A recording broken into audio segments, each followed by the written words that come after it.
বন্ধু বান্ধবী আমাৰ বিশ্বনাথ জিলা হস্পিটালখন ইতিমধ্যে নিৰ্মাণ হৈছিলে 100খন বিছনা ইয়াক মই এটা সময়ত ভূমি পূজন কৰিছিল আজি আনুষ্ঠানিকতাৰ খাতিৰত আমি ইয়াক উদ্বোধন কৰিলো যদিও বিল্ডিংটো কেবাদিনো আগতে সম্পূৰ্ণ হৈ আছিল বিশ্বনাথ মেডিকেল কলেজখনো মই খুব ভাল কৰি আজি পৰিদৰ্শন কৰিলো 2025 চনৰ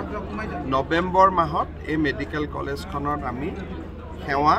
আগবঢ়াব পাৰিম আৰু 26 চনত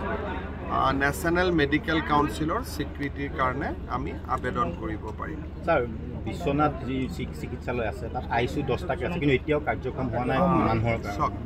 আমাৰ মেডিকেল কলেজখন আৰু এটা বছৰ আছে মেডিকেল কলেজত আমাৰ টোটাল 70টা আইসিইউ থাকিব আৰু এটা বছৰৰ পিছতে উদ্বোধন হৈ যাব ইয়াতে আমাৰ বিশ্বনাথ সিভিলত বৰ্তমান সিভিলত আমি ডায়ালিসিস সেন্টাৰ এটা দিছো সেই ডায়ালিসিস সেন্টাৰো মই ভাবো 2 মাহ 2.5 মাহৰ ভিতৰত আৰম্ভ হ'ব আৰু অহা বছৰলৈ বিশ্বনাথৰ গোটেই স্বাস্থ্য খণ্ডটোই বদলি যাব এই কেইটা দিন মাজত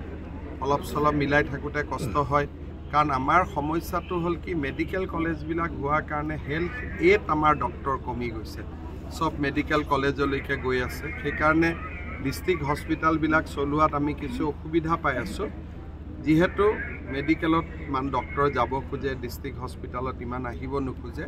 বিশ্বনাথৰ সমস্যাটো অহা বছৰ সমাধান হৈ যাব স্যাৰ দিল্লী মেট্ৰিক উত্তীৰ্ণ মানে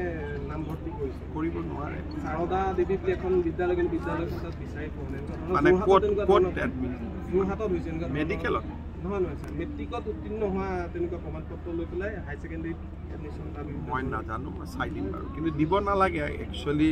স্কুলখনে যদি পৰ্টেলত বিচাৰি নাপায় তেতিয়া আৰু যিগৰাকী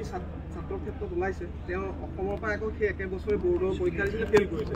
মই চাই ল'ম বাৰু ক'ত যোৰহাটত মই খবৰ মই ক'লোৱে বুজাই দিলোঁ আৰু কেইটামান দিন ৰখক আৰু এতিয়া মই মাজত 2-3 বাৰ আৰু আহিম যাতে একদম টাৰ্গেটত ইলেকশ্যনৰ আগতে যাতে মেডিকেল কলেজখন আৰম্ভ হ'ব পাৰে সেইকাৰণে মই 2-3 বাৰ মাজত আহি থাকিম যাতে কামটো ফাষ্ট বিহালী উপনিৰ্বাচন কৰিব তেওঁলোকে MP সাহেবৰ ওপৰত